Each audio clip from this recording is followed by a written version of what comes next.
Hi, this is Master Kantbei. Welcome to this new replay commentary. Today we got a guest that was there in the past. You can now present yourself. Hey everyone, it's kantbei here. I'm best known for being a high-rated fog player. Right now, I'm hovering somewhere between like top 10 and top 20, somewhere about there. It fluctuates because I play too many games, too many for my own good. And I'm also part of the map committee, which means if you hate the maps, you can basically blame me for putting them in there. I ate one of the light base we have currently in the rotation. You know the light base with Which like one? the choke point with lots of rivers? That one was Um, awful. so it's not intelligent system. It, It's the one where there's a backwards airport, right? Yeah, I I'm think it's forgetting the name. it's it's a new map. I've never seen that map before, and that map is godly terrible because it's a dang choke point. It's seashells, isn't it? Like the one with the question mark.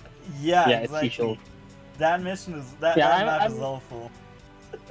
yeah, I don't like that map either. I think it's a bit stally. But in general, it's like hard to find any good base light maps. We So don't we're need just testing these. random stuff out. Create a separate league for light base. Ooh, that's not gonna happen. Anyway, man, guys did good job. I will be honest, for like the last month, because Reboot Camp was released, I actually stopped playing Advance Wars by Web for quite a long time. No, at some point I was like, I want to go back. I want to play Sasha again, you know. And when I came back, I realized all of the new maps in the rotation were actually good.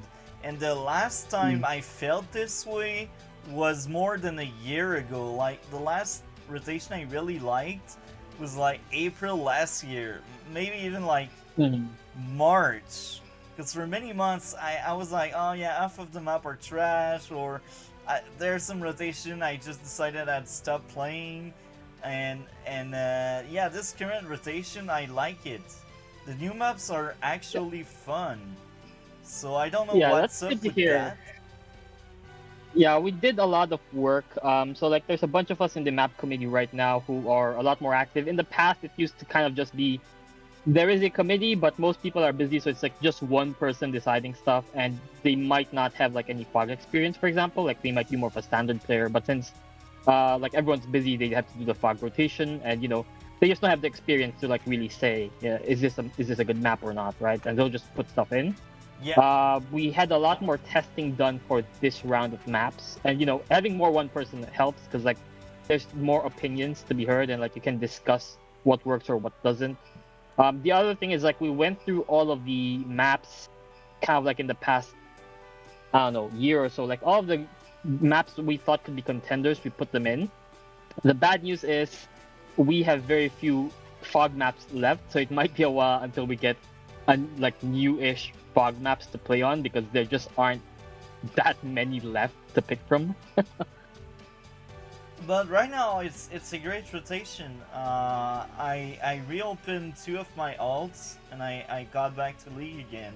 And the last time that two of my alts were maxed out in games was really like March last year. That was probably the last rotation I had two alts maxed out in games, and for quite a long time I actually opened new account and stuff, and I had low game count, and now the biggest reason why I didn't max out every alt I have right now, it's because I know I won't have time to like really play out each single alt, and there's still Yeah. reboot camp around, so I still play, but that's like this current rotation. I'm telling you, that's clearly my favorite one since a long time. So, That's good to hear. why did you pick this map? I think this map is quite interesting. I think it's probably like one of my favorite maps to come out of this rotation. So like at first glance, I think everyone will conclude it looks like Scavenger, and they might mistakenly think it will play like Scavenger, but it actually plays very differently from Scavenger, even though the layout looks the same. Yeah. The other thing I thought was really interesting about this map is I think this might be the first fog map like in Global League for almost like maybe 2 or 3 years now, where Sami is like legitimately really, really good, and she might actually just be like tier two straight up. Like right now, she's still in tier three, but we are making plans of moving her up to tier two. Yeah. So when the map was initially put out, like we didn't realize she would be so strong. So we thought, oh, it's a normal map. She'll be tier four. That wasn't the case. She just crushed tier four. Yeah. And now, so we quickly put her into tier three, and we're realizing she also might be too good for tier three. So maybe she's actually tier two. So that's like a very interesting aspect of this map. So I will add more to this.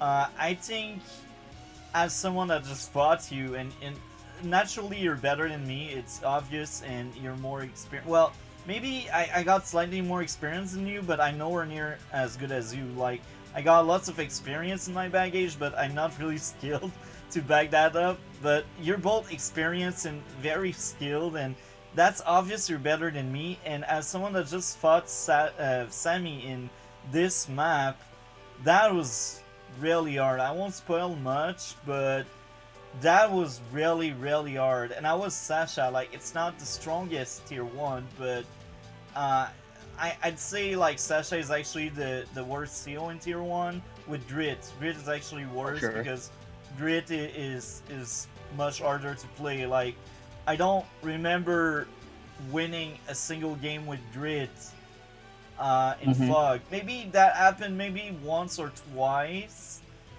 but that was only because the other player was kind of bad. But Mm-hmm. when someone knows how to deal with Drit, it's really hard to win with Drit. So I'd say like Yeah. Drit and Sasha are the weakest in tier 1. But yeah, Sami is just insane in this map. They are like two towers. I like that idea. Sadly, because there are two towers, Javier becomes way too good for the map, so he's banned. But I like the Mm-hmm. idea that there are two towers. I like these maps, especially when they are like these two in the center are really contested, and that makes the map very dynamic. And I think that's part of the charm. The other. Yeah. I go Oh, on. go ahead, go ahead.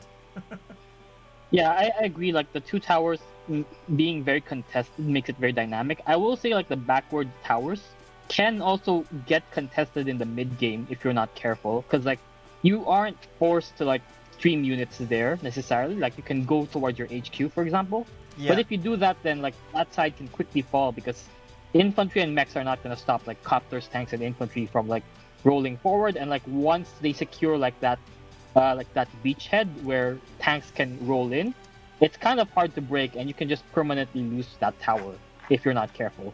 So there's a lot of like contested stuff. There's a lot of like contested cities, and two towers makes the map not stall because like almost every CEO except Sami, she's like one of the exceptions, but almost every CEO can two hit kill any unit on the city. So like two tanks can kill a tank, two infantry can kill an infantry. So it's very hard to just sit on the cities and not have stuff die because of that, which makes the map play a lot better than if it was one tower. yeah. That's one of the reason why I like two towers. It brings very interesting plays, and seals like Sami that usually have weaker direct unit, they don't really feel the weaker direct unit anymore. And there are some seals like Ock or Jake, they just become insane because now they basically on a basis can reach like 30% firepower in some cases. So I'd say like because there are two towers, Jake is actually probably more tier 3 than 4 in this map, but maybe that's me coming from like someone that is around 900 in average. But I feel like Jake is just insane in this map. Am I right to say Jake, that? is- I don't think like Jake is necessarily tier three because he should have serious competition from Adder. I think Adder is like the CO that benefits the most from two tower maps because he has the fast EOP thing, and like the day to day, he allows him to suddenly two hit kill everything, which makes his aggression just a lot faster. Jake is really limited by the fact that he is mostly a superpower user, right? His COP is not that good. Yeah. On this map, there's really no justification for it, so it just comes online too slow. Adder's main problem in most fog maps is that Jess exists, and Jess is like the clear best pick on like the vast majority of our tier 4 maps. But Jess here is actually really bad because of like the early black boats means infantry fighting happens almost instantly, which Jess is obviously terrible at, right? Yeah. Um, the air is very important on this map, and we'll get to that in later on in the game. But air is supremely important on this map, which makes Jess again kind of a bad pick for those reasons. And yes, like Jess has like the COP and the SCOP flexibility, and he has the firepower boost, but it doesn't really help him so much because tanks are not as dominant on this map as air and infantry are.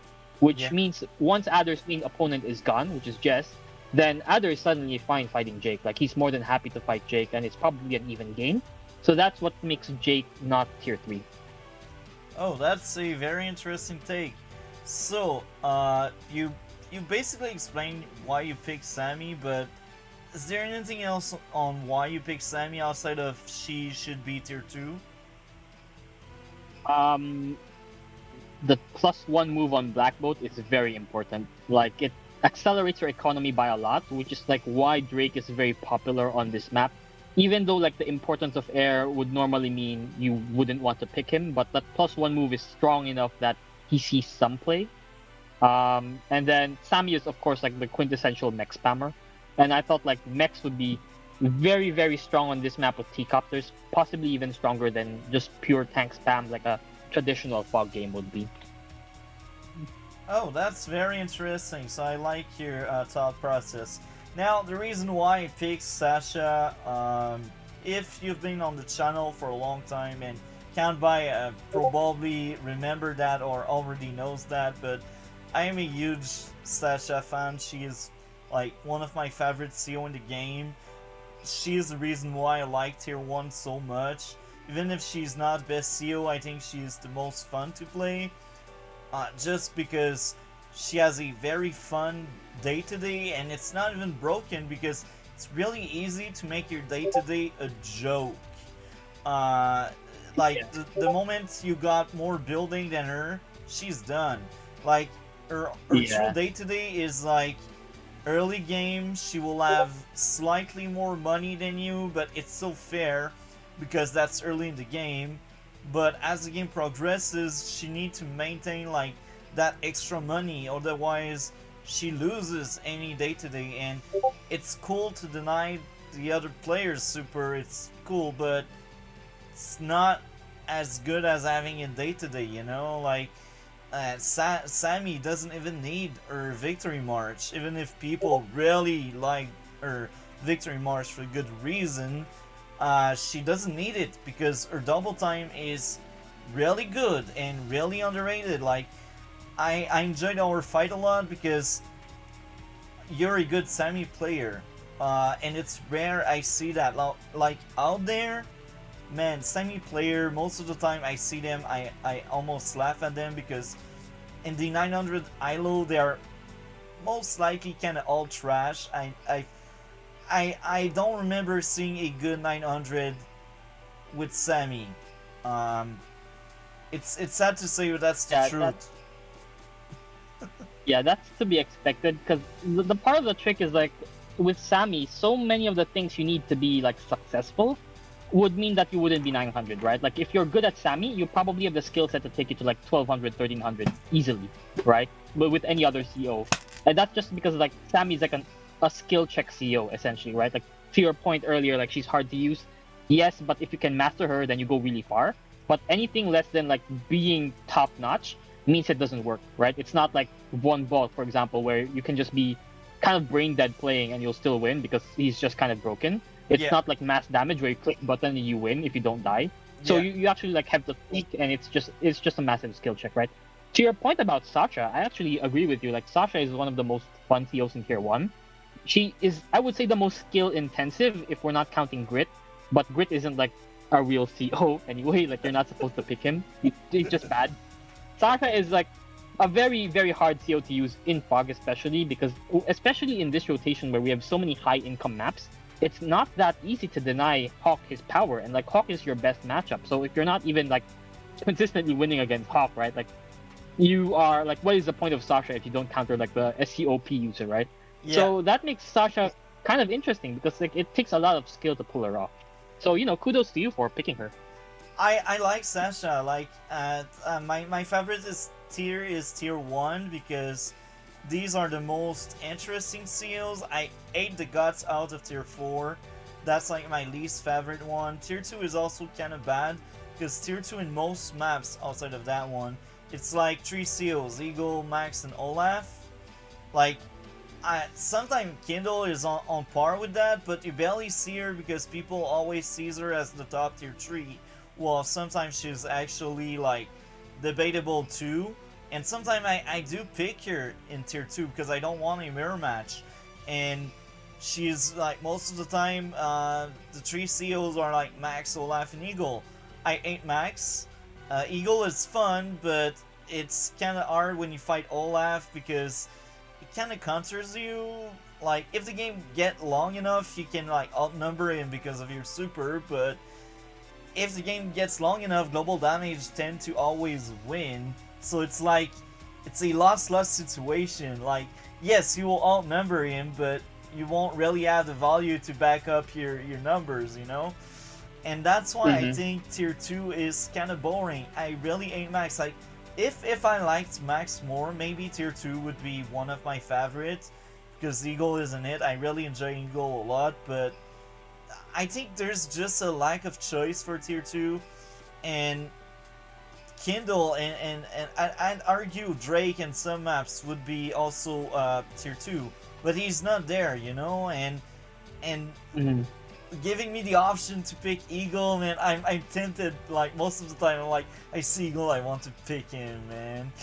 But that would maybe be different if Drake and Kindle would be both in tier 2, in some maps. Because then there are maps where you don't really see Drake anymore in tier 3. That could be funny. You don't see Kindle anymore in tier 3. So maybe tier 3, the reason why I ate it so much, it's because the top two seals in tier 3 are like Drake and Kindle. You most likely always see her or him. Sometimes you see like Indy in some maps or Rachel, but Rachel is more like light-based maps. So yeah, I don't really like tier 3. So tier 1 and Mm-hmm. Sasha is just my favorite. Uh, I Yeah. I already stated many reasons why. So I guess now we can get into the game, except if you'd like to add more to the intro. No, not that much. I think like you're pretty much right about like tier two kind of being nerfed because it has too few COs, and that's something that we are trying to build a case for like adding DS Sonja, for example. Like she would be tier one fog actually. But DS Jess would probably be like tier two fog. And then in standard, like Sonja would be tier two standard, I believe. So that was our argument for that. But yeah, like tier two right now is just kind of bad because like at high level, it's just Olaf. Like everyone just plays Olaf almost every map. Even on good Eagle maps, it's just Olaf. And if it's a good Eagle map, it's probably base light, so you just pick Max. And then it's kind of just like there's one CO at most, or maybe two COs if you're really lucky. So the whole tier is kind of just bad. Tier 2, like most of my tier 2 experience are mirror match, and I truly hate mirror match. That's why sometimes I deviate. I pick Drake, I pick Kindle because I know they still stand a chance. And fun fact, sometimes I do beat Olaf, I do beat Eagle as Drake and as Kindle because there are two really good seals that can be very powerful in tier 2. And I also remember a game I almost defeated Lash. No, Olaf with Lash. That was hilarious. So even Lash, but That's impressive. Like Olaf should hard counter Lash. Like Lash should not stand any chance. So I'll share with you like one of my experiences.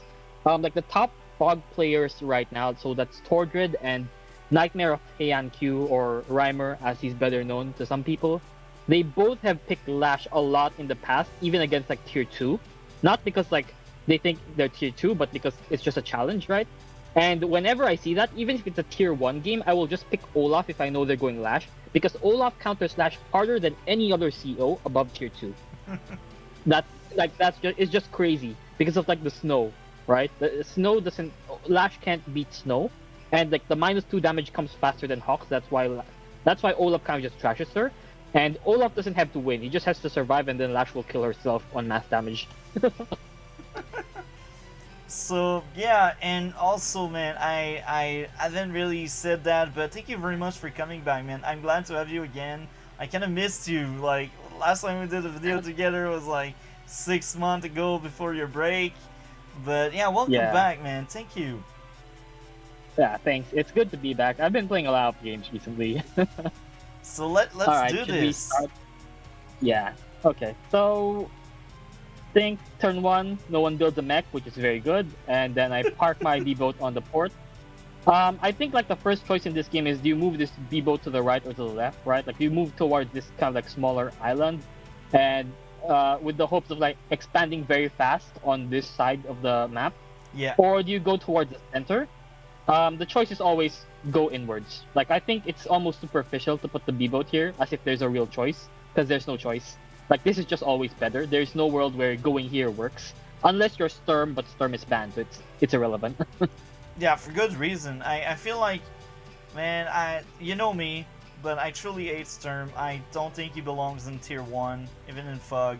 I really don't think so. He is just way too good. The fact that his Raycon have free movement the way they have, it's ridiculous. Like you always have intel, and suddenly rocket launcher are actually a unit that is valuable because you're Sturm. Yeah, Sturm is broken. Now, the reason why I kept the seaport, in the past, I remember you telling me if you don't break a chain as Sasha, sometimes it can be good to capture building to have like that extra money. So that was my thought process. Maybe I was wrong here, but what's your take on it as of today?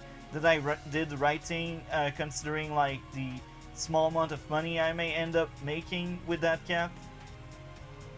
I don't think it's a very good capture. So usually what you have to consider as well, other than just like breaking the chain, right? You want to know how many cities that the neutral base is in charge of capturing, right?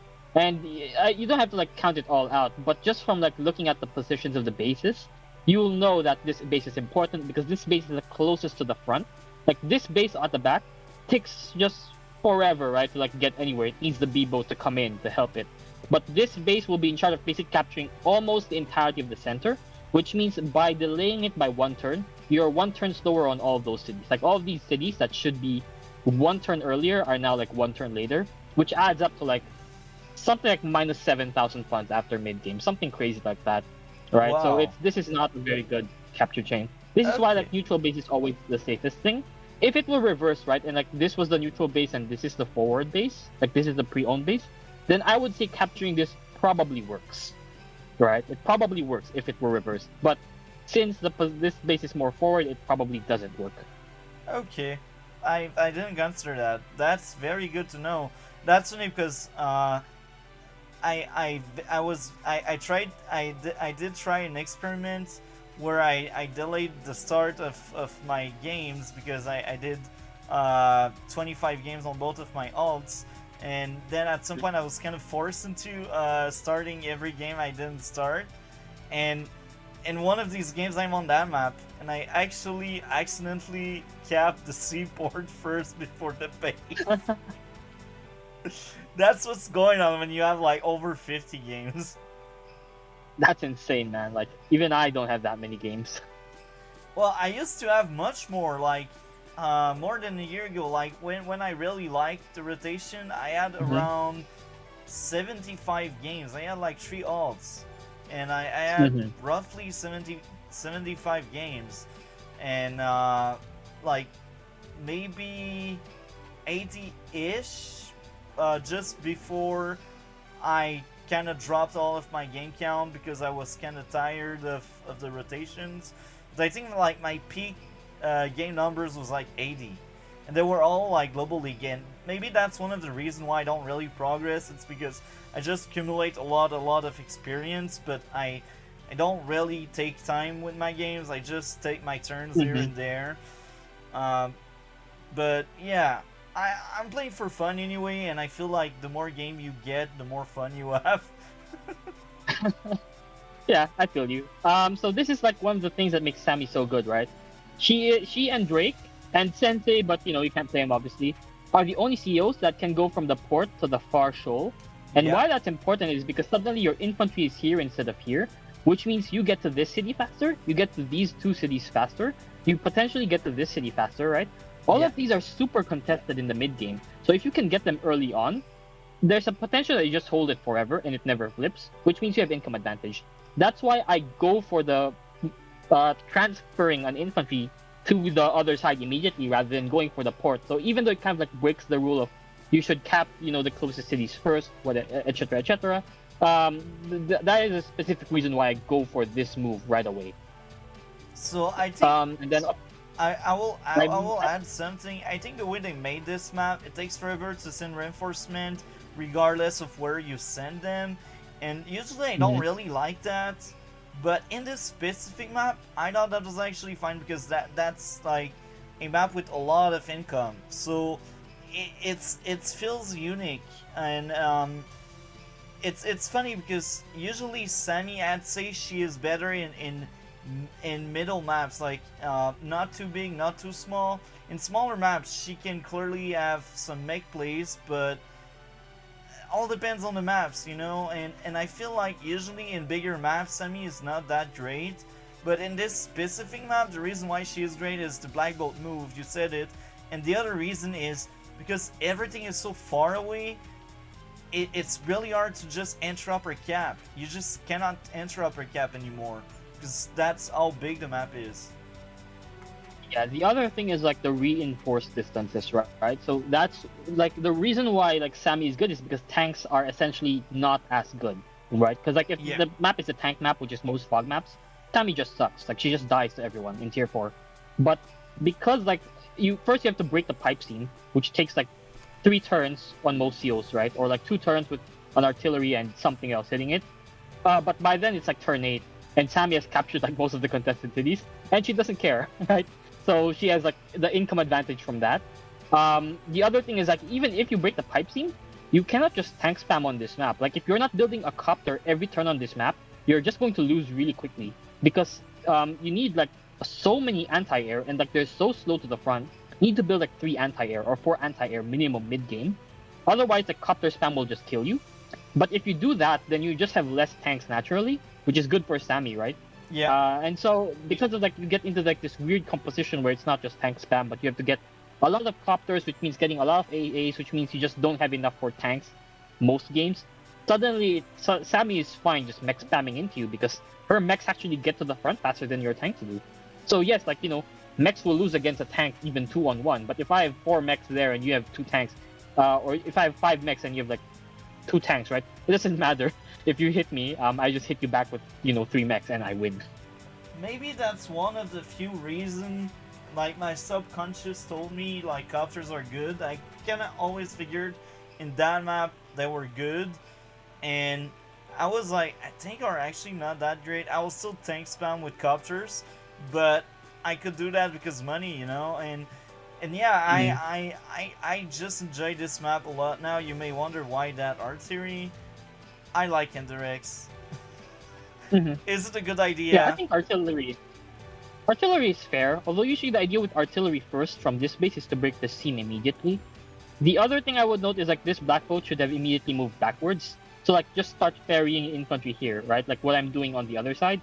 Yeah, The reason for this is if you don't like get to like certain cities here, like these cities, although maybe it's arguable you don't want to contest me there because I'm Sammy and my infantry will just kill yours. yeah. But if you're not even making a play for like one of them, you're not gonna get them ever.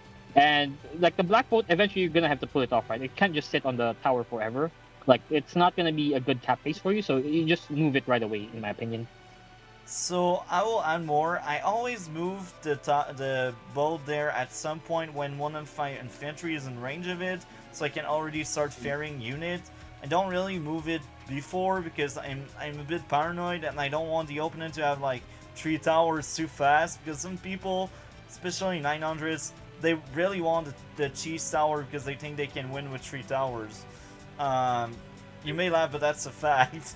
Like the in Crossfire, you remember that map with like that tower Oh yeah. very far away?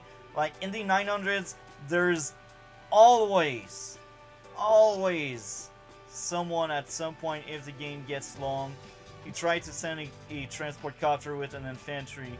Always. And you know what's funny? Yeah. I know that, so I'm willing to lose 1k just to make sure I don't lose that tower, and he end up losing 6k over it. So I just leave my infantry behind, and depending on the seal, sometimes I build a copter to make sure they just die. But most of the time, I just leave my infantry by the tower. I'm like, they will try to snatch me that tower. They never stole me that tower. Never. I'm telling you. So many tried, Mm. so many failed. Yeah, I mean, yeah, like when I was back in 900, 1000, that was also very common. That was also my solution. Like I'll just park. I wouldn't park the infantry on the tower. I'd move it on the mountain so I could see the T-copter coming. Because like sometimes you can throw the infantry on the forest and you don't know it's happening. But if you're on the mountain, you see it coming and then you can react. But yeah, like if they do that, it's kind of just a terrible play. It never works out. Generally, should never work out. Yeah. Um, but the other thing about like this B-boat is like realistically, even if you like rush this tower, number one, as you said, it's not good. Number two, if you pull the B-boat back here, for example, and the infantry can load, you just have an infantry here before like my fastest infantry timing. Like will not arrive here faster than you having the B-boat here this turn already, and then you can just ferry the infantry here. Like you'll just see my infantry. So that's why I say you should just pull it back. Because this infantry next turn could cap like this city, like this port, for example. But with the B-boat here, you could be capping this city instead. And this city matters way more than this port for you, especially in this matchup because you're fighting a Sami. So that's the reason why, like I say, pull off the B-boat immediately. Yeah. And then I go for the port. I could have arguably not done that and just parked here and then loaded 2 more infantry to like ferry here. I did consider that because I wanted to be like really greedy with the captures. But I ended up not doing it because I think something about like how the income would line up would prevent me from getting like a second T copter in time or something even greedier. That's why I just decided to get the city now. So as you can see, I move my infantry into the black boat. I even like forego this capture, just to like rush these cities at the front line. And And that's I only do that because actually I'm an Sami. amazing strat. I will Yeah. steal that from you because, man, the moment I realized you already had like these 3 buildings when I started capping that area, I was like, oh, this is bad. I'm Sasha and you will be ahead of me, and like it will be freaking hard for me to just catch up to you, just to like catch up to your income and maybe clearing these buildings. And even if I do clear them, you will just have stronger infantry and you will just capture them back. So yeah, I think that strategy you use with the black boat is actually amazing. And because of that, I also think now uh, Sasha may end up being slightly worse than I thought she was in this map, only because she cannot really take her time to capture the building. She really needs to go like on the contested one. And if the enemy has a surprise recon or something, what about the surprise recon? I will ask you, uh, recon, early recon, is it good in this map? So the two, well, I guess 3 general openings on this map you can do is number one, do T-copter first, which is what I do. Generally, I only recommend this if you are Sami, or someone who is like really can be like really greedy. So Sasha can also do T-copter because no one is gonna try to like recon rush Sasha. It's just crazy. Max, if tier 2 was available here, would also be a pretty good T-copter user. um and I guess Kindle is also fine because she really wants to be on the cities before you. So and her infantry will just beat anyone's infantry one on one if she's on the city. So that's why T-copter is good for her. Those are the COs I would consider. The most standard opening is artillery first to break the pipe seam specifically, which is what you did but didn't break the pipe seam. The third thing is like you do double recon. You never go single recon here. The reason why you go double recon is that I think the timing how it works out is that if you get 1 recon versus 2 recon, you get artillery the same turn anyway to break the seam, so it doesn't matter. But you want recon on both corners because you know most opponents are gonna be ferrying black boat, like putting infantry and ferrying infantry really quickly without any vehicle support. Otherwise, they'll probably just lose anyway, so you're fine even if they don't do it. It doesn't counter it, right? So you want a recon on each corner to like deny those captures. Even if they have like a really fast artillery timing and a really fast tank timing, like for example, they're also a Sasha, right?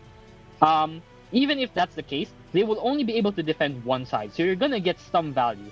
But if you only do one recon, you're kind of gambling because if they send the first tank the direction where the recon went and your recon just dies, then you're kind of just in a really, really bad spot out of the opening. That's why you always do two recons. That's very interesting.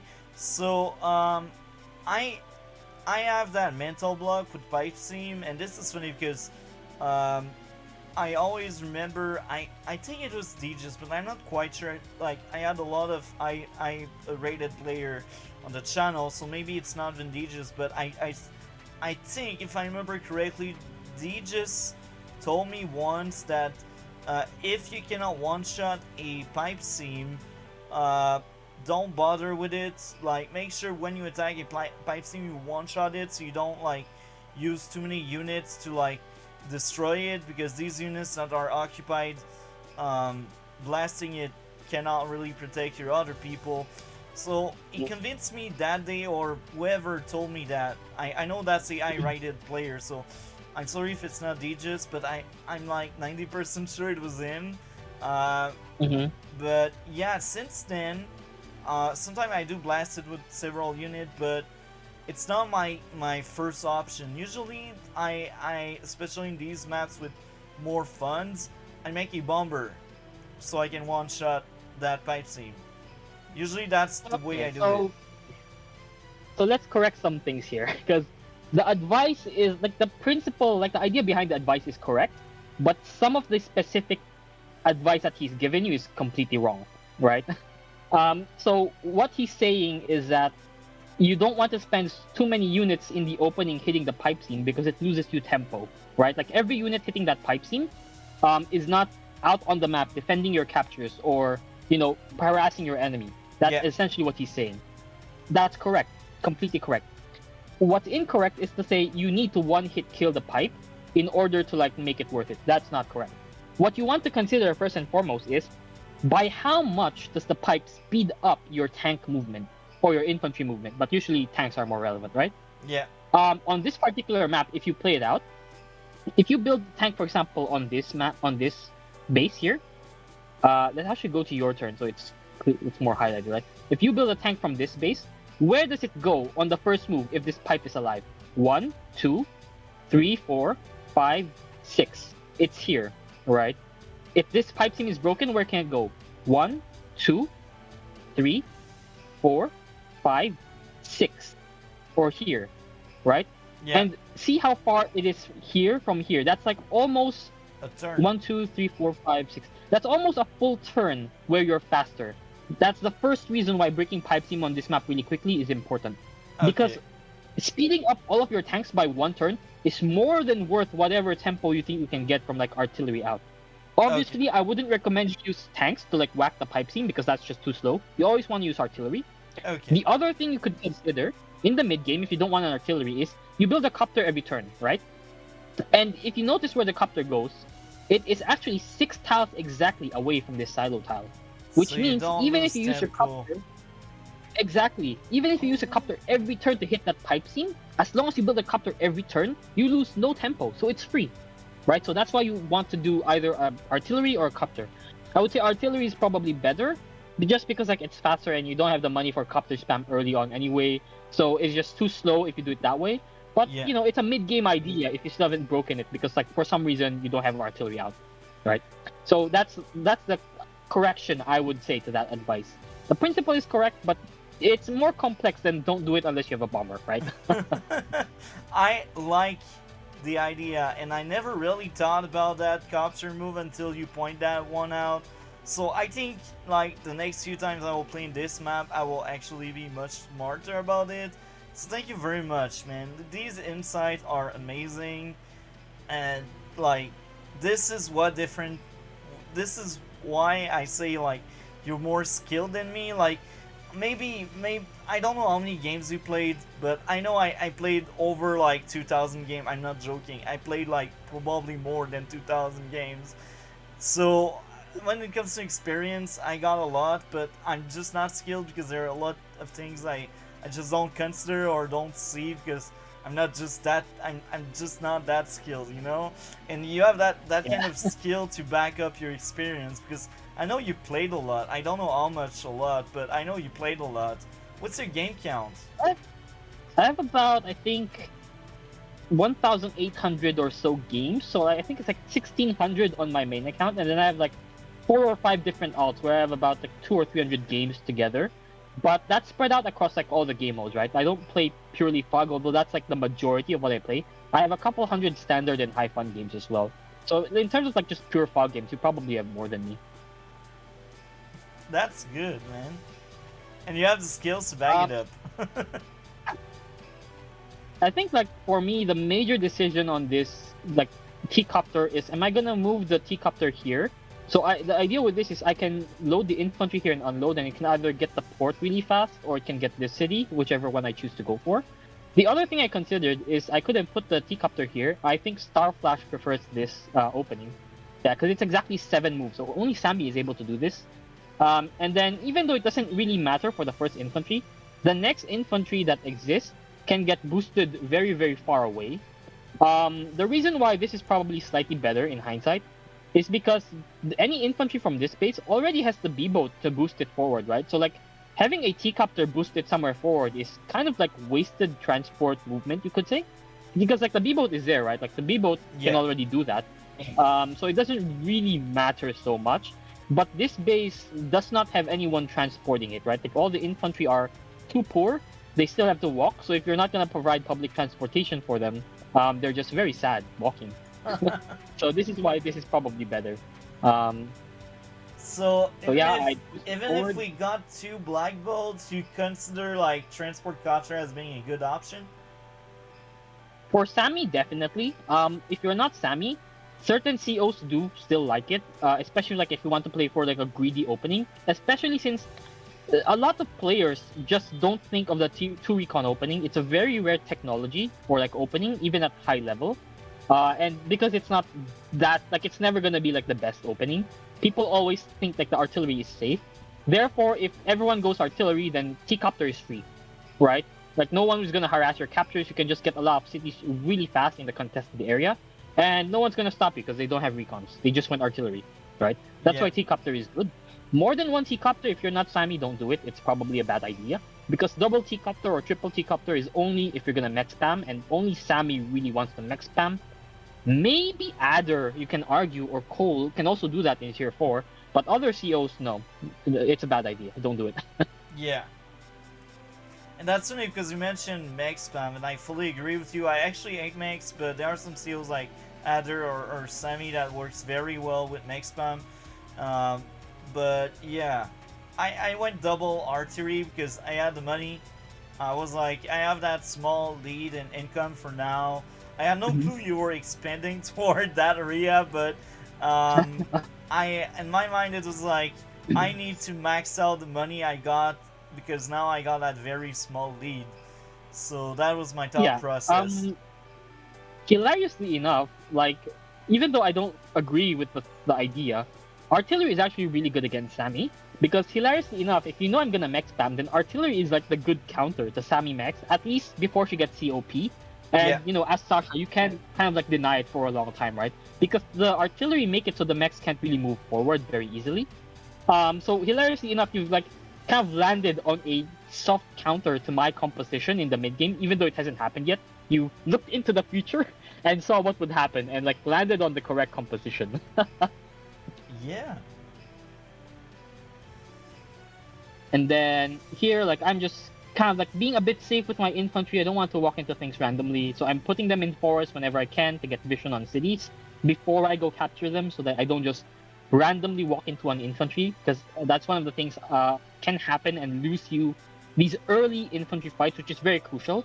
Whoever gets like the first hits in a lot of these fights can end up winning a lot of these cities and crushing.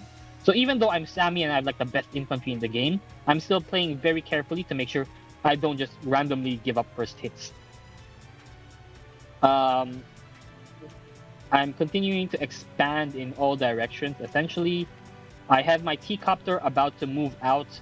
I think I'm actually not sure what I'm doing with this T-copter right now. Seems like it's a mistake. Okay, I'm moving it here. Again, this is already, like you can see, my first transport is not being very efficient. It definitely should have been here because like from this tile, it couldn't reach this tile. So now all the boosts that I should have had from this base are delayed by 2 turns when it could have been done by 1 turn. And again, boosting on this side doesn't really matter. The black bolt already exists. Because my funds line up perfectly, I go artillery again to break that scene really quickly. And I get a mech because this mech will move here the next turn. The black boat can go here, and then I will have a mech and an infantry studying the black boat. So even if you went recon, I would be able to defend my infantry partially because of the mech. Uh, and yeah, it protects me against any kind of like double recon opening. So this is why I say Sami is really good, and she's potentially tier 2 because no tier 3 CEO I think can deal with this kind of pressure where even if you go recons you can't stop Sami. Like that to me that's just kind of insane. So it's a fairly tight opening I would say. Other than like the transport being just kind of bad. Um you go here for some captures, you keep moving infantry into your black boat. I would say at some point your black boat should have been here, and then you move just 2 infantry here to load in. So you could have been on this tile immediately. You never really want your black boat to be like just sitting in the C tile here, where it can't unload anywhere because it's just so much wasted tempo. So Yeah. you'd rather have your black boat here, so it can go here immediately, and just like plan a turn ahead essentially. Like I know I want my black boat here because it has to be here. Therefore, I need 2 infantry this turn to build and walk here so they can load so they can unload here. That's kind of like how you have to think about transports to make them efficient. Oh, that's great insight. Thank you very much, man. I think next time I will play this map from scratch. I will be much better playing in it just because of your insight. So thank you very much, man. This artillery here, I think, don't hide it in the forest. I don't think you should be too scared. No one is gonna have a recon in this area. Number one, like the pipe seems not broken, right? And even if it is broken, they didn't go recon first. So there's no way there's anything here to threaten your artillery. Just full move it to get like as much tempo as possible. The other thing is like even if I did go double recon, the recon is gonna be somewhere here. It's not gonna be able to go somewhere here. And even if I could go here, I wouldn't dare go here because it's so close to your side of the map. Like it's just suicide usually. So it's just kind of like one of those things where if you have enough experience, you'll know that no one's gonna do it unless they're suicidal because it's just like a blind counter. Maybe if you're fighting someone from like 900 elo, they might do that. Like I've seen some people legit just suicide into you. Even if 900 it's do that so objectively often, terrible. man. Yeah, but like against like a more skilled player, like you'll understand like they won't do that because they understand the same rules you operate under, and Yeah. therefore this move is safe, generally speaking, unless like they can see your exact board state or like you play the same opening every game and they make an opening specifically to counter you, right?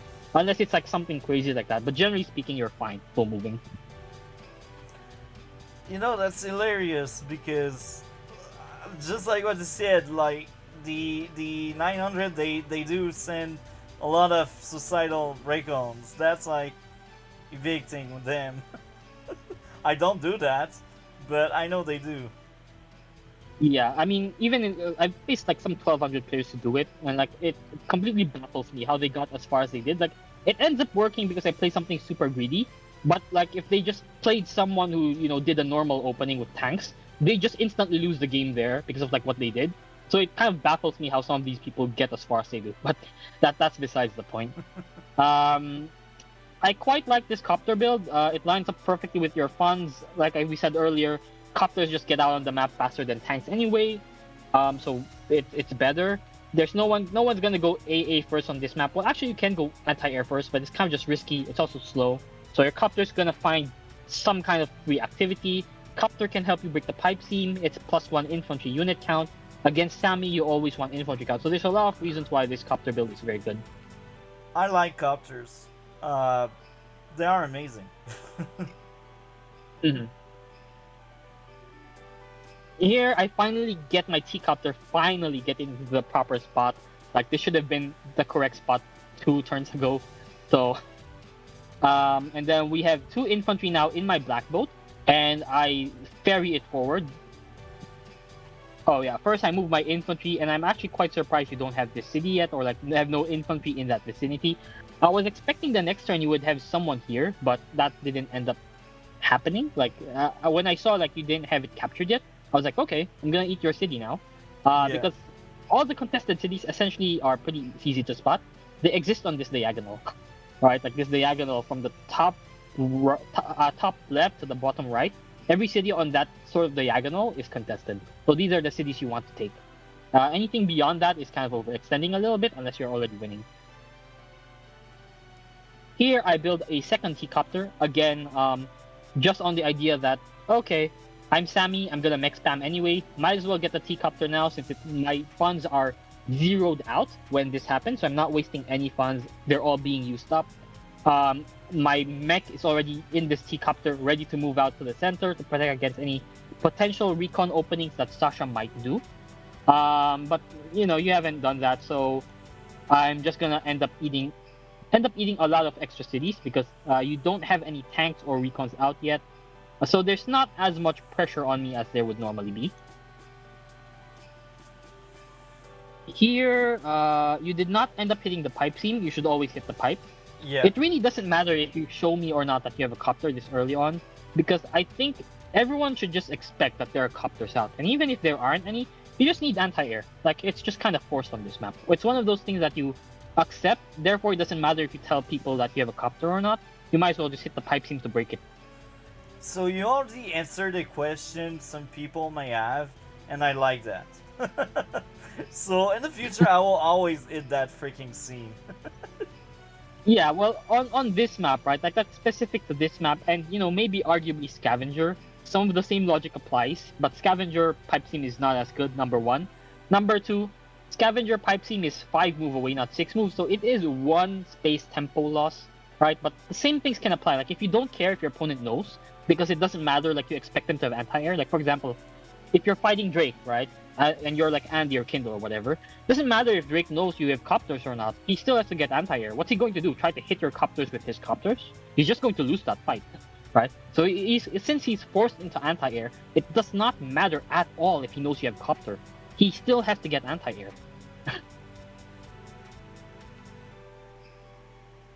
So on this map, I delay my tower quite a bit because I'm greedy like that. I like money. Um, and then we're just continuing to expand really rapidly. Here unfortunately I can't unload my mech because like I'm capping my tower, but I figured that since I'm not seeing any pressure yet, maybe I just play even greedier. Have the infantry out so I can capture this city next turn, whereas the mech will be able to defend a bit earlier, but it won't get that city as fast. So this is why I'm making that choice. Bunch of units are moving out. We want to boost our infantry, so this infantry can go here, this infantry can go here, this infantry goes here, and then this mech can capture this city. So that's how I planned out that turn. So like it's just the thing you want to do with transports and infantry movement is you want to move them in spots where you maximize as many captures as you have if you're not sure which city you're going to go for. That way, when other infantry move and you realize, oh, this infantry can only go for this city, right? For example, it was here, for example. Then this infantry being here instead of like, for example, on this mountain would mean that I don't have 2 infantry that can capture this city and nothing that can capture this, right? I have 2 infantry that can capture this and this, so I can always like make sure I'm idiot proofing my opening, right? Like if I make a small mistake, it doesn't matter as much if in the previous turn I set up my infantry correctly. And then here, I think my artillery is just constantly breaking this pipe seam. I build a copter, similar logic to you. Like, if I know that, copters are really strong here and I'm getting mechs anyway, copters will attack tanks. If your AA comes to hit my copter, then my mechs will kill your AA and then I'll have more copters. So that's the kind of composition I'm aiming for. I still do want a few tanks, but a lot less than most other COs.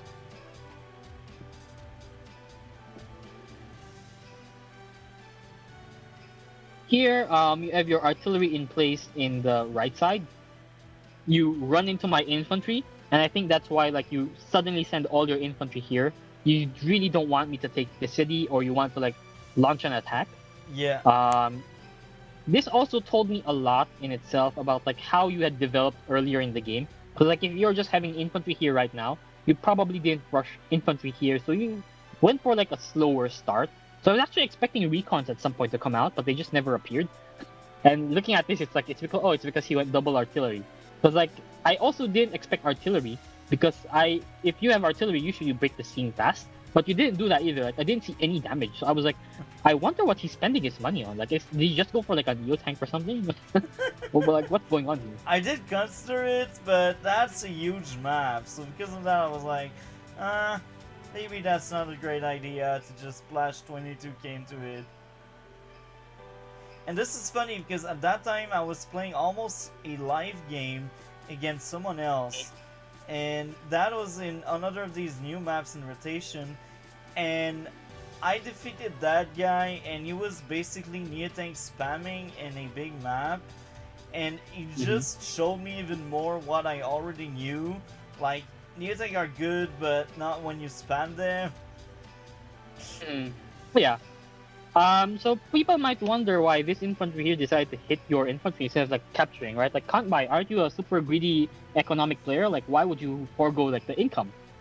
Because like you moved an infantry here and like how close it is to your black boat side, I am kind of expecting you have more than one infantry here. The other thing is like I'm expecting because of like how soon my towers are being capped, like they're already being capped now. I'm expecting you're about to get yours soon. And if I just capture this city and you have a second infantry place, you will just launch a two-hit kill because like you have 120 attack, right? You will just kill my infantry on the city, Yeah. and therefore I will immediately lose the city anyway. So it doesn't matter if I get it. Like it just doesn't work out.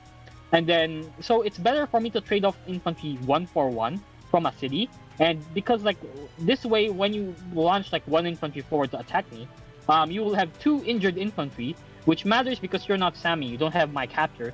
So any cities you try to take on this side are suddenly 3 turns minimum, or like 4 turns or 5 turns, right? Instead of being 2 turns. Because if I just capture, then you have one healthy infantry and one injured infantry. If I attack you, you have 2 injured infantry. Maybe I even kill one of your infantry, and then you have like one injured infantry. So I'm ahead of that trade. And you know, there's a side note here. The main reason why I placed my infantry by your city is I didn't really expect you at all to be already there, because I remember your tips you gave me once. Always stay one space away from a building if you don't see the building, because you don't want your opponent to take an engagement from the building. And here I didn't really even consider you having that building. That's why I just sent my infantry there.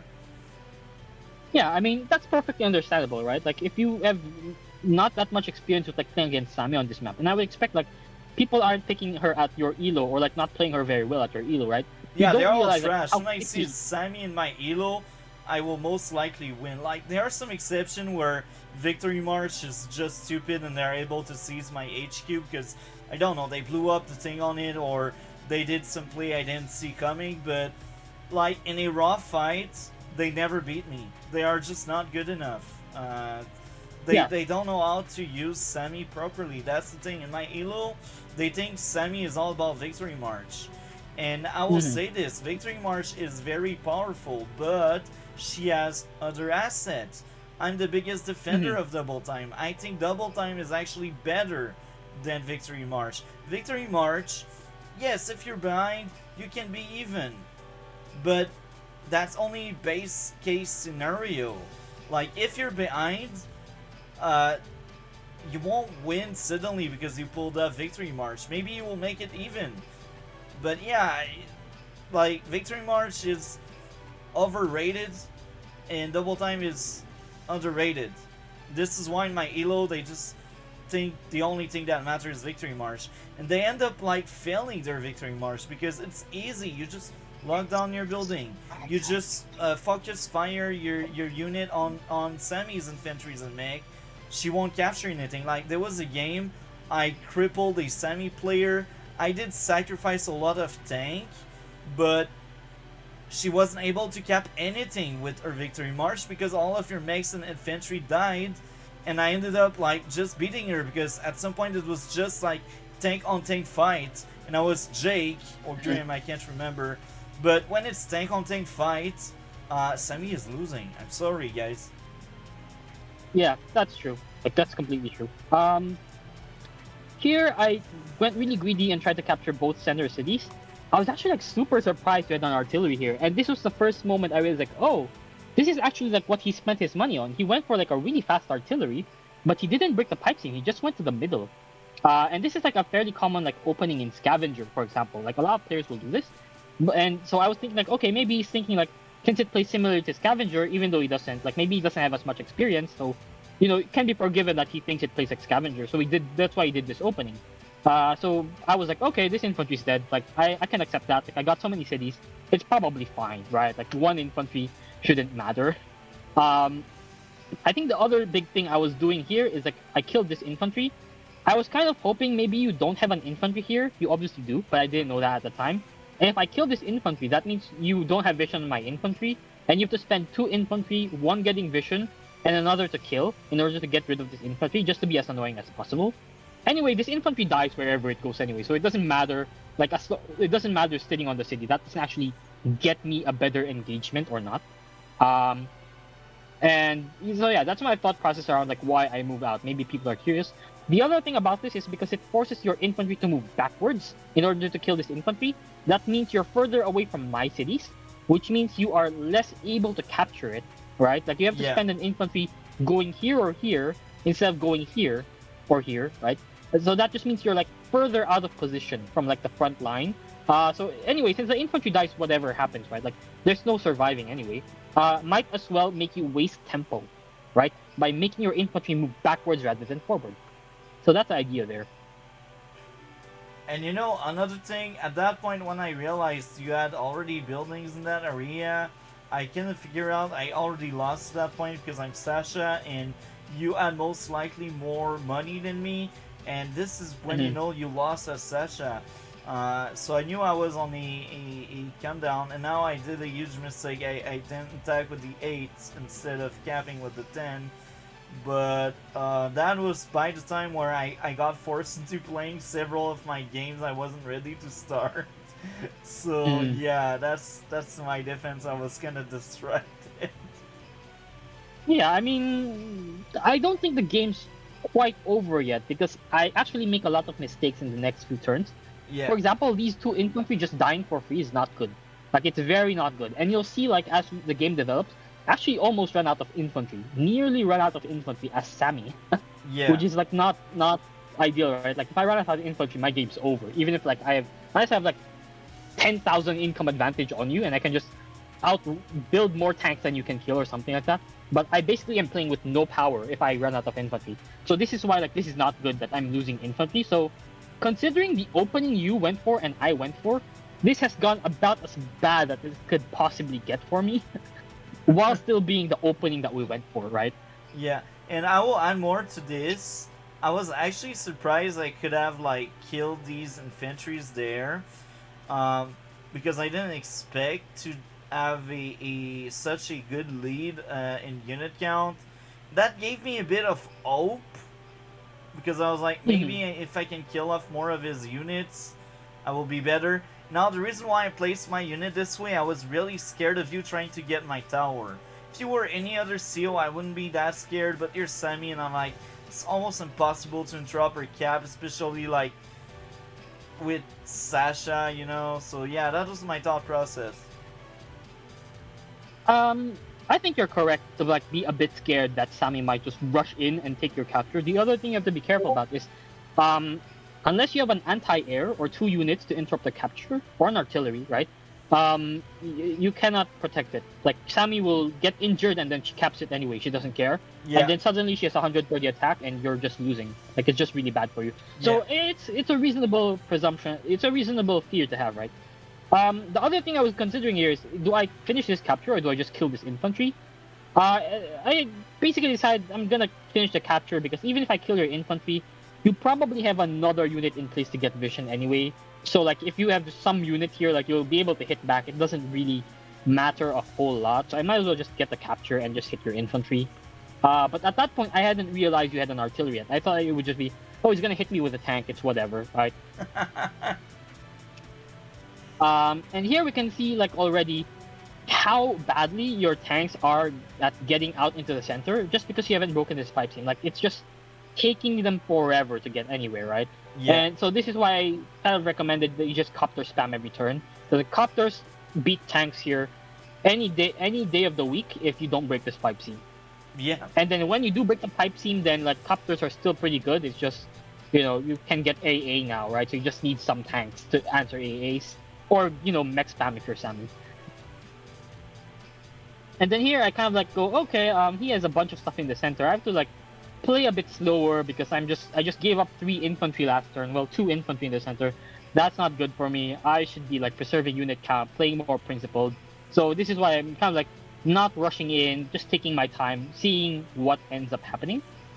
And then here, like you repair and then you shoot my infantry. And I was like, okay, he has 2 artillery. That's what he spent his money on. So I'm not expecting a Neo tank to come out. He just has 2 artillery. That's what his opening was. And because I saw that artillery, I was like, okay, I don't want to fight in this area. I have no tanks. There's no way I'm gonna hit that artillery. It doesn't work. Oh, I'm not gonna suicide my infantry into like an artillery. That's just stupid. And I'm not Russia during World War II. This is not gonna work. So I just decided, okay, I'm gonna. Oh, he went for this city here. Probably a mistake. So I'm just gonna kill that infantry and capture, and we'll see how it goes. Also, my army is kind of like centralizing into like this. This is what I call a pivot point. So for those of you who don't know, a pivot point is an area in the map where it's kind of like a choke point, and if you control that area, you can go to a lot of different areas. But if you don't control that area, your army gets kind of split up and you can't merge them together. So I'm thinking like, okay, this is the pivot point that I care about right now. I have to make sure I don't lose this, or I'm gonna be in a really bad spot for any fights that happen. So I'm thinking of like converging my army here already. So I will explain And then, why I went for that building. At that point, I knew Mhm. I had a better unit count than you, and I was like, "Let's be greedy." It was greedy. Let's be greedy. Maybe it will work out. Yeah, also I think like to a degree you just kind of have to like make a play, right? Because like you're already down like 4K income or something. Yeah, almost Yeah, like 4K income. Well, closer to 3K, right? It's like 3.2. Um, and you're Sasha, right? Like this should never happen in the it's really opening. bad. So the Yeah, fact that yes, the fact that I have an income advantage over you as the income CEO, right? It's like you just have to like make something happen. You can't just sit back and watch me, sit on this income advantage forever because yeah, you're not gonna win in the late game against me. So yeah, you need to do something. So it's a fine play. Maybe arguably it might have been an overextension, but I think it's a forgivable mistake. It's something I would have done. yeah. But I felt like I had no other choice. I mean, I killed some of your units, and I know you got more money than me, and uh, what? You closed it. I knew. The replay broke. So I had to... Oh, okay. So I knew you were ahead of me, and I wanted to do something about that. Okay, we were here. Yeah, So this is my turn. So I decide, okay, there's an infantry. We hit it with my copters again on the same logic of it doesn't matter if I have a copter there. I expect you to have an anti-air if you're playing competently. And also, like to a degree, I knew like you love anti-air, but there's no way you don't have an anti-air, right? So I just like, okay, I'm just gonna show my copter. It doesn't matter. And then I put my mech behind the copter. So even if you can kill it, which I doubt you can because I walled pretty well here, I'll just hit your anti-air, and that's still good for me. yeah, Like so, yeah, I have like 2 mechs here protecting it, and then we just move out. Like we just keep building mechs, like because we have a million transports now. We just keep moving infantry forward. I decide I'm not gonna let you have this city for free. This should be my city, ideally. And we just wall around it to like ensure, like, okay, we don't want you to get that city. We're starting to converge, and like this seems like a strong attack for me initially. I did not realize you had as many tanks as you did. This city instead, like I decided I'm gonna give this city up because like you had an artillery pointing there a few turns ago. I doubt that you moved it away. Like you're probably still protecting it. I don't want to lose another infantry. I already lost so many infantry, so it's just just gonna be like, you can have it. It's whatever. I move my copter here so that your copter can just hit my infantry for free, and kind of just like waiting for you to move in so I can just hit you very hard if you do try to attack me. And then this infantry, I'm not sure what it does. I Let's was just sit very there. proud of my capturing the center. I was like, I finally get back up. Yeah, so this infantry kind of just sits here, and then I send in my first infantry to hit yours, knowing that you probably have a lot of infantry, but I want to start some kind of trade here. Maybe you'll move all your infantry in, kind of as a mistake, and then I'll have 5 infantry hitting 5 of your infantry, and I'll just win this fight. So Yeah, that was my thought process for that trade. that was an amazing thought process, and I didn't expect at all for you to have so many units there because I didn't know you had a transport, and because I knew I killed more units than you. Like at that point, I still had the unit count lead because I was watching at the KD ratio because now I do. But yeah, at that point, I didn't expect you at all to have so many people up there. I think the replay broke again. Maybe I'm moving too fast. Refresh. Sorry, I have to, yeah, forced. Okay, we are at turn 12, I believe. It's your turn. Yep. Actually, we skipped my. Oh, it's 3 a.m. It's the maintenance. That may be why. Yeah. Uh, Okay. so I will So I will just pause the recording and we can just chill. So we are back. Let's hope the maintenance is over. Do you still have mouse control? I think I do. Okay, let's do this. Okay. So day 12 starts, and you actually have like a lot of vehicles in the center that I did not realize you had this many vehicles. And part of it is like I'm not mentally accounting for the Sasha income boost. I thought like, oh, I have so many cities. Surely he doesn't have as many vehicles as me. But the problem with using my army to model your army is number one, I didn't even go for tanks. I went for mechs. So like that's just obviously not true out the gate, right? The Yeah, second thing is I went T-copters. And like I went recons. Like I have like 2 tanks right now. So how am I supposed to model my army after yours if I that's the opening I did, right? So that's kind of like just an oversight on my part. I should not have been using my army to check how much stuff you might have. And so as a result, I think I misplay this turn a lot. You end up getting that kill, and then suddenly an AA kills my mech, and that was the moment I realized like, oh, okay, I might be in a bit of trouble here because you just hit my artillery, and that is not what I want to happen.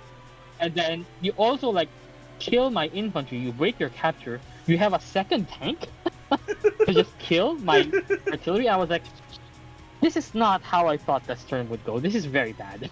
I was proud of that turn. I was Yeah. like, this is my pushback. This is the proof that kantbei helped me out improving my skills and becoming better. I just steamroll him. Maybe I have a chance now. But I didn't realize you had like 20 infantry on top, and I didn't realize you had like 20 mechs on bottom. But yeah, that was like Yeah. a turn I was proud of making. What's your It's a very good afterthought? turn. Is it a good Yeah, turn? it's a very good turn by you. Like this is a very good turn by you, no doubt. Like you are for sure kind of like in a good position after this one. The top part is like maybe a bit dubious. Like you shouldn't have like expanded this many infantry in, but I think it is kind of like understandable why you did it because like you saw I have so much stuff here. Like surely I don't have as much things here, right? And because you're not ferrying with your black boat, and maybe you're thinking like, oh, Kantbei is making tanks. He's a solid player. He's not just gonna build mechs and like no tanks and build copters. So if you're operating under that assumption, it makes sense that you don't think I have that much infantry here. Because if I was building tanks, I wouldn't. But because I didn't do that, like and you don't have recon, you don't have vision, you didn't realize. Oh, he actually has like a million infantry at the top. Like you just see 2 infantry from this. Like so, I get the mistake.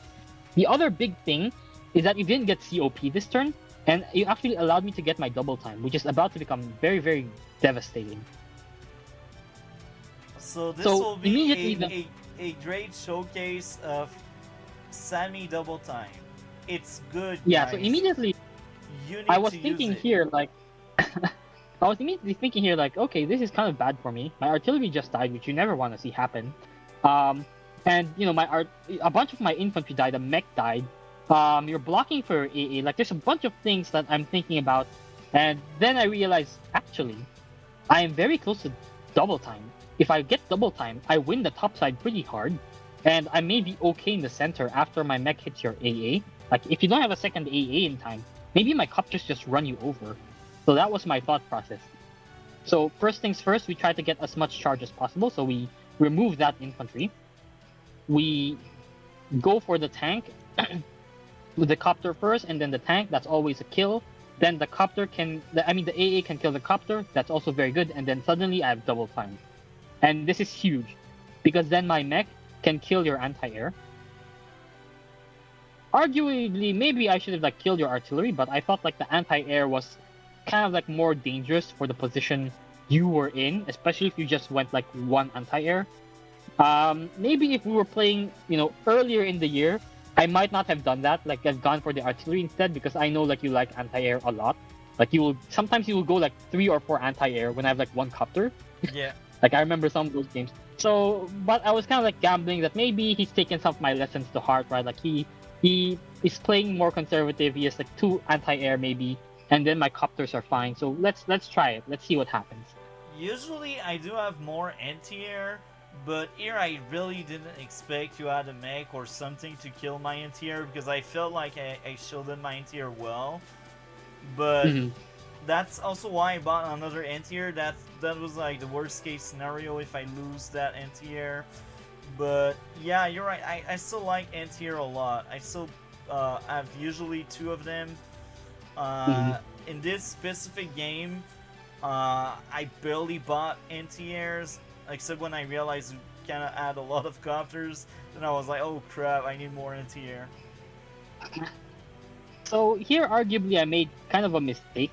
Maybe like my copter should not be in this tile, but at the same time, there's no way I could have known you had a copter. Like I suspected there is a copter, but I don't know the exact positioning. Maybe I Yeah, could just be more conservative with my copter and just let my infantry hit yours. But overall, it was a pretty good turn for me. So it's like minor things that I could have done better, maybe, but I don't think it changes a whole lot in the grand scheme of things. yeah, So on your turn, you hit my copter. That's pretty good for you. Um, so like now you just win the fight on top, like at least the vehicle fight. Your infantry are gonna really struggle against mine though.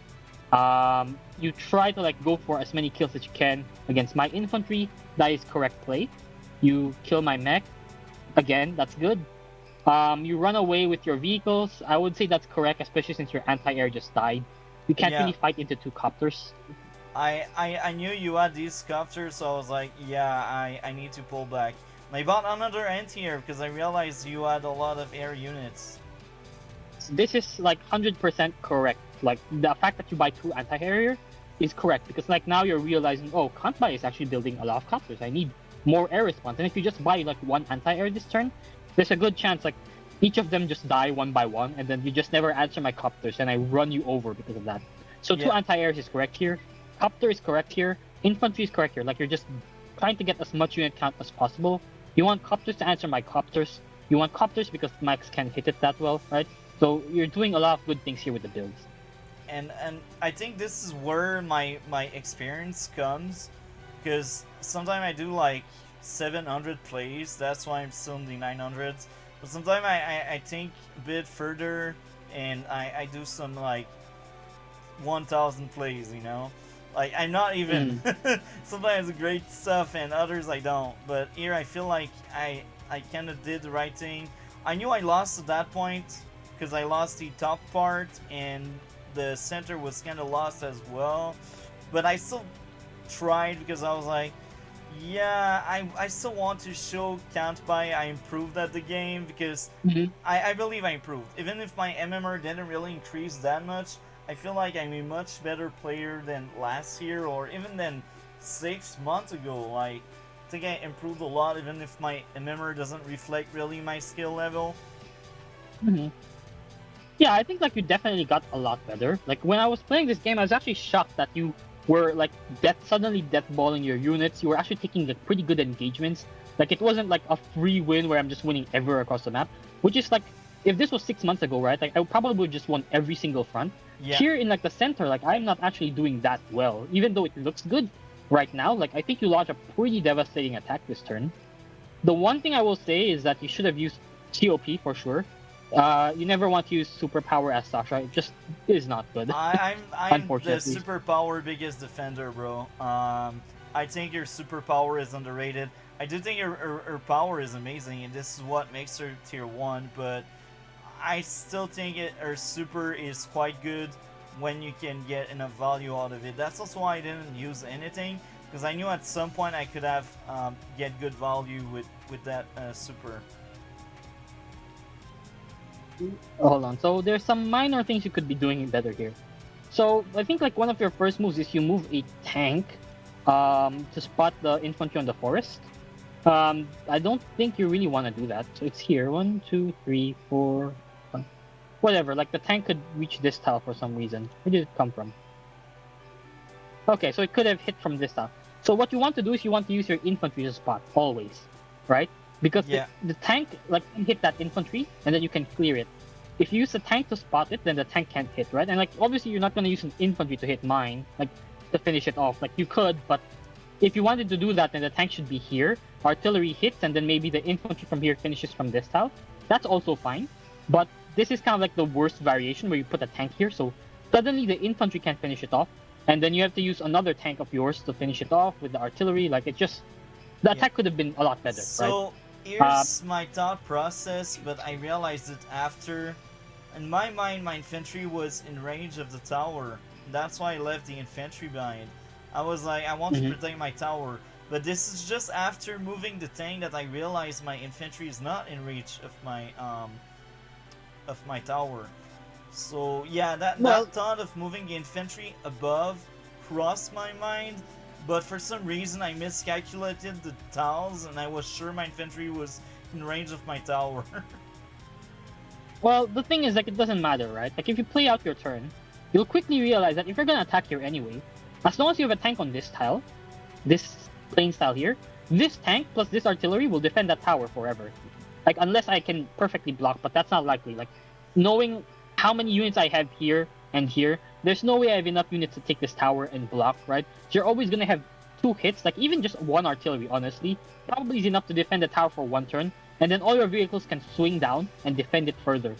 So like you just shouldn't worry about this. I think as long as the artillery is here, you're not gonna move it. This tower is safe.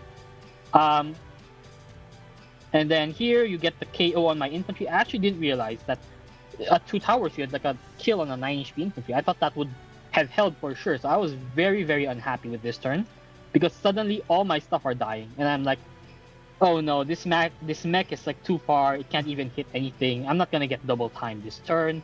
For sure, he's going to use like COP or something. Like I'm not gonna get my power. This is really, really bad. I'm about to lose like all of these units for free. So I was not happy with this turn, So to say the I'm least. kind of proud And of the recon move in the forest. I will explain why. That was my only Mhm. recon. I needed that vision. So the reason why I left it on the forest is because I know the recon are weaker than tanks and they Mhm. die faster, but they also provide a lot of intel. So I was like, I will hide that recon there. I needed to hide it. Mhm. Yeah, that's fair. Like usually I will put in recon or infantry in forest because usually you can wall for it in such a way that only they can only be attacked from one tile. Because like even if two tiles are open, right, you need one tile to spot vision, one tile to attack, right? So you need three tiles open to break a forest, which is why like we tend to not want too many forests on fog maps because forests are the single most broken terrain tile in the fog game. Yeah, They're even stronger than cities defensively, which is why like we don't like them. yeah. So this is why like we tend to trim them down. Here on the top, I play my turn. I just hit your infantry, and at this point I'm realizing like okay, I basically am losing this fight long term. But if I hit all your infantry and you have no healthy infantry to capture, it won't matter if I lose the fight. You're not gonna take any cities anytime soon, and maybe I win here faster than you can win here. Then I'm fine, right? So that's kind of like one of the things you think about at higher levels. If you're about to lose a fight and you can't retreat really, just suicide everything into their infantry, ignore their vehicles. That way they can't take income. And if they can't take income but they have vehicles there, those vehicles are useless, right? Like, what's the vehicle gonna do? It's gonna park on my city for 10 turns, and it's the income is still the same. Like, it's useless, right? Yeah, so you mentioned that, and I find that hilarious because I had that mindset in the game I showed you, and I told you with the guy with the 11 yittings.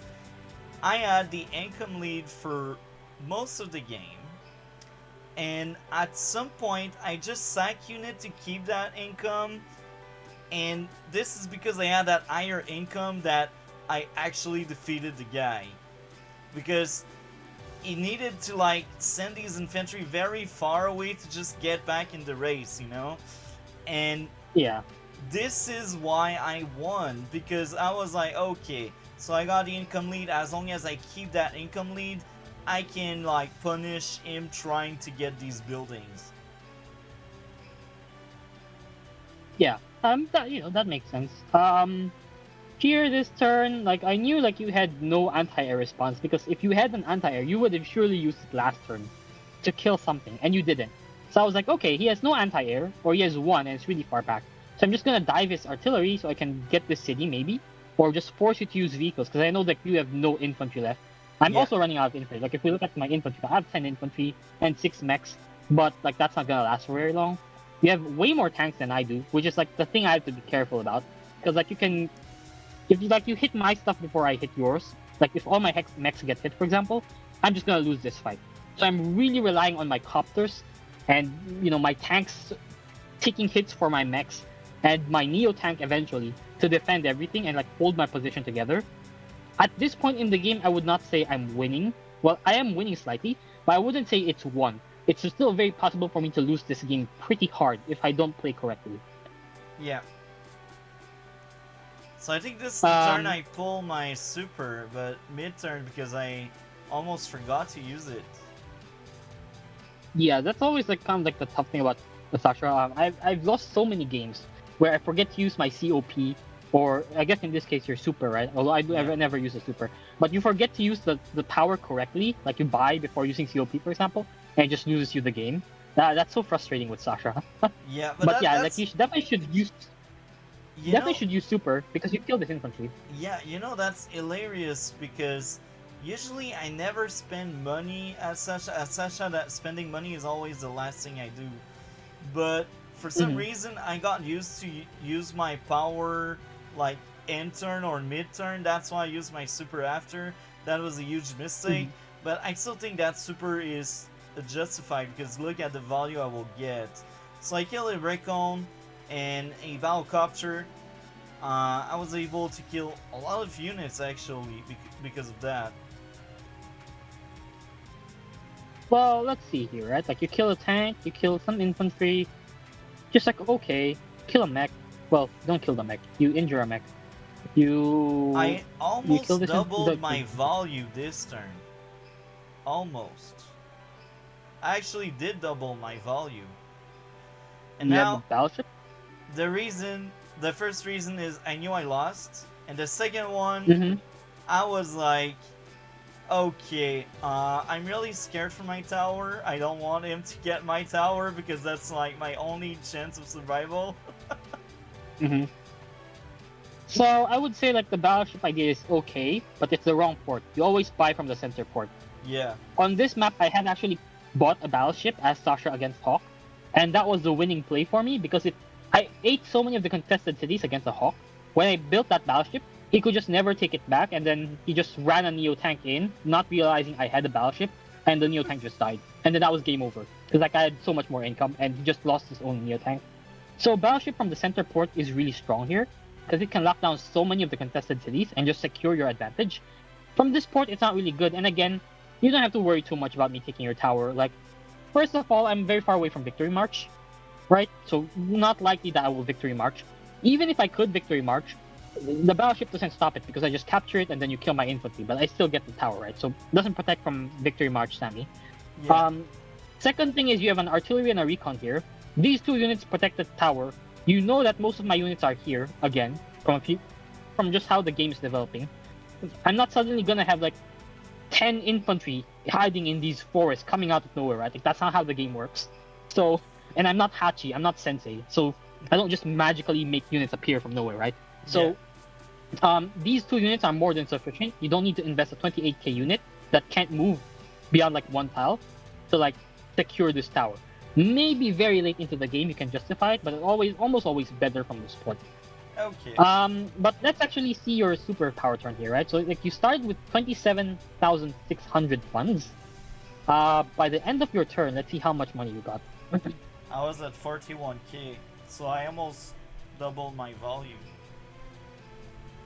Yeah, you're at 41k, so you didn't quite double your value. You had so 27. that's like 38, 39, 40 points. So you almost had like 14,000 funds, which is okay, right? You got 2 tanks worth of funds from it. But Yeah. is 2 tanks worth of funding more than denying me from using double time or victory mark or whatever? Probably not, right? Is it as good as, for example, Hawk using mass damage? Obviously not.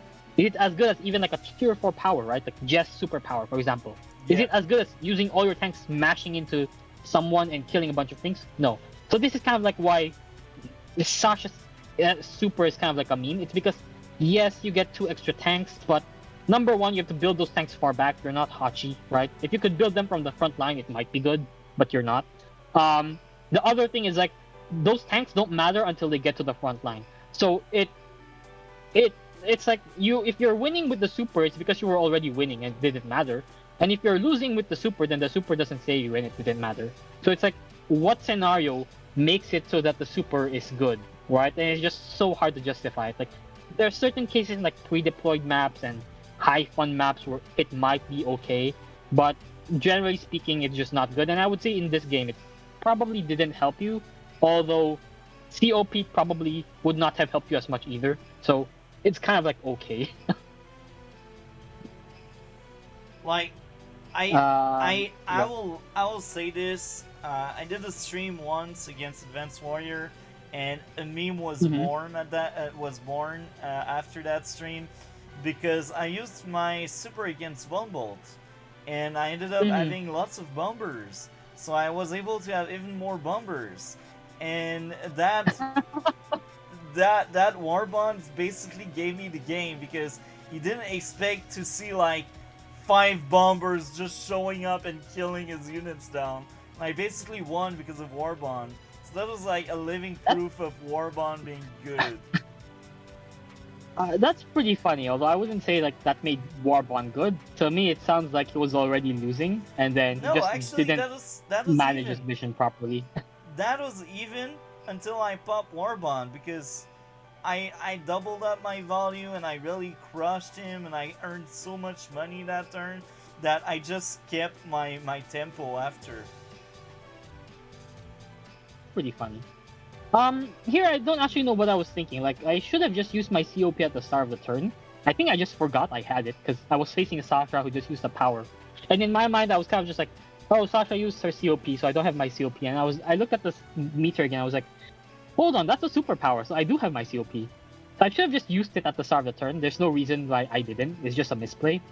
Um, but yeah, here I'm just like going after your units as much as I can. Um, I'm bringing my Neo in, kind of like trying to keep it out of your vision still, since I don't want to tip my hand too early that I have it. Um, I realized that just now you finally got your scene, like you finally broke it open. I have like a million mechs down here finally coming together, and I'm praying that you're not just gonna kill all my mechs again for like the third time this game. I think at that Building more point mechs this because is I'm when Sami. I resigned because I kind of knew I would never get back these buildings and you had a very huge lead. I think I Hmm. still go for the Yeah, turn, but I think this is the last turn I pick. yeah, it is. I think yeah, it is the last turn, and it's a fair resign. Like we both traded out infantry, and this position actually was not really happy. I have 6 infantry. I have more mechs than infantry, which tells me something went horribly wrong. So like this game was not free at all, right? Like you put up a really good fight, um, you know, but considering like it's Sasha into Sami, like yes, some people might argue you have tier advantage, but let's be real, right? Sasha is like barely tier 1. She's like tier 1.5, right? And Yeah. Sammy is like pretty good on this map. It's a lot more even than people will think. We put up a pretty good fight. Like it was not free for me at all. I had to work pretty hard for it mid game to like not just die. Like if I misplayed slightly, maybe you just run me over and win. Which is why like Sammy is hard. But at this point, like yeah, it is looking pretty bad for you. I didn't realize just how bad because like I wasn't counting income. But 5k down means you have no day to day really. I have a better day to day than you now. I'm the one with more income, right? Yeah. And then at this point, I just cutler spam. Like your anti-air are good, but it's just a bit too late. You just lost too many tanks. I have too many mechs, right? And now like everything's just about to fall. It's an understandable resign, is what I'm trying to say. Yeah, and I will add more to what you said about the matchup. You're a better player than me, so the sole fact that I did put out a fight with a average, I consider Sasha being a average Joe, even if she's considered tier Yeah. one. I think the biggest reason why she's won, it's because Huh? she she destroys Okay. she destroys really hard uh pretty much anyone lower than that, like except for Sami. Sami I think has the most chance against Sasha in the lower tier seals because well maybe Max as well, but even there like Sasha is not that broken. Like people hate her because she denies power and super, but they don't realize until they play her that she's not that amazing. Yeah, in Fog it's definitely worse for her just because like how armies build up and like how much value can trade off in a turn. In standard, like you can calculate for it, right? But in Fog, it's just how are you gonna know? You don't have map hack, right? So it's just harder to use her for sure. Anyway, I had a lot of fun, man, but I think I have to entertain my cousin now, so I probably have to drop off soon. Okay, so thank you very much, man, and we need to do another one. I already want to play again against you because I feel that Uh-huh. was probably our closest game we did, and I think this is a game where I really felt like I improved in some areas. I'm still far from perfect, but man, I that was my favorite game we ever did because I came really close. Like I did some really good plays I'm proud of, and Mm-hmm. I'm even more proud because man, you're one of the few that really deserve a lot of respect. Like everyone I in the leaderboard, you all guys, like I think everyone deserve respect, but I feel like you deserves it as well, but slightly more because you're there to like help out people, and you're really in the community to help us out, and yeah, we need to do another game. I want to do another game with you, man, and if you got time at some point once we are over with the game, I want you back again already. Yeah, for sure, man. I'm also looking forward to it. I think like you've improved a lot. Like if this were like maybe another matchup, you could have I think potentially won if I make enough mistakes. And I'm not perfect, right? I make quite a few mistakes, especially when I play fast. So yeah, I think like you've gotten a lot better since we first played. I can see a huge improvement. Anyway, I have to drop off now. Like my Okay, baby thank you cousin very is here. much. So And when you yeah. get time, invite me. Like either we play tier one or tier three. Both tier are amazing. So invite me All when you right. got time, man. All right. Sure thing. Have See a you. good night, man. Take care. With that being said, everyone, I hope you enjoyed the video with kantbei. So you know what to do, right? All of the YouTube stuff. Like, comment, and subscribe. We will see each other in future video and stream. Have a great day and take care.